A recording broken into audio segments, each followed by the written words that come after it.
গতকাল house sweet web ফিল্মের shooting চলছিল। শুটিংয়ে স্কুটি চালানোর একটি দৃশ্য ধারণের সময় হঠাৎই দুর্ঘটনা ঘটে। বন্ধ হয়ে যায় শুটিং। কাজ ফেলে শুটিং ইউনিটকে ছুটতে হয় হাসপাতালে। গতকাল শুক্রবার ওয়েব ফিল্মের পরিচালক কাজল আরেফিন অমি ফেসবুকের স্ট্যাটাসে দুঃখের সঙ্গে 3 অভিনয় শিল্পীর আহত হওয়ার কথা জানান। আহত এই অভিনয় শিল্পীরা এখন কেমন আছেন? আজ শনিবার খবর নিয়ে জানা যায়, জিয়াউল ফারুক অপূর্ব গতকাল শুটিংয়ের সময় স্কুটি চালাতে গিয়ে পড়ে গিয়ে আহত হন। তিনি হাতে ব্যথা পান। পরে হাসপাতালে নিয়ে আসার পর জানা যায় হাড়ে কোনো ক্ষতি হয়নি এই অভিনয় শিল্পী।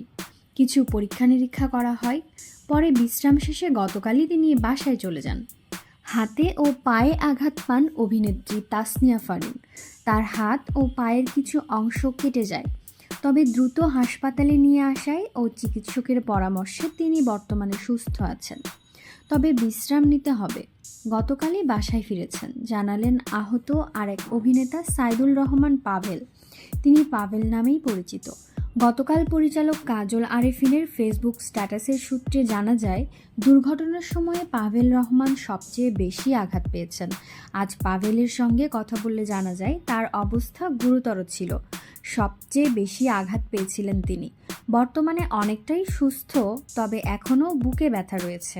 পাভেল জানালেন, কথা বলতে কষ্ট হচ্ছে। তিনি বলেন, পড়ে গিয়ে যে ব্যথাটা পাই সেটা পেয়েছি। সমস্যা হচ্ছে ব্যথাটা বুকে লেগেছে আমার। আমি এখনও ঠিকভাবে কথা বলতে পারছি না। কথা বলতে গিয়ে কষ্ট হচ্ছে। এর বাইরে আর কোনো সমস্যা নাই। আমি এখনও হাসপাতালে আছি। আজ হয়তো রিলিজ নিব। চিকিৎসকেরা বলে দিয়েছেন বাসায় গিয়ে কয়েকদিন বিশ্রাম নিতে হবে। কাজল আরেফিন অমি তিনি গতকাল আহত ব্যক্তিদের জন্য ভক্তদের কাছে সামাজিক যোগাযোগ মাধ্যমে দোয়া চেয়েছেন।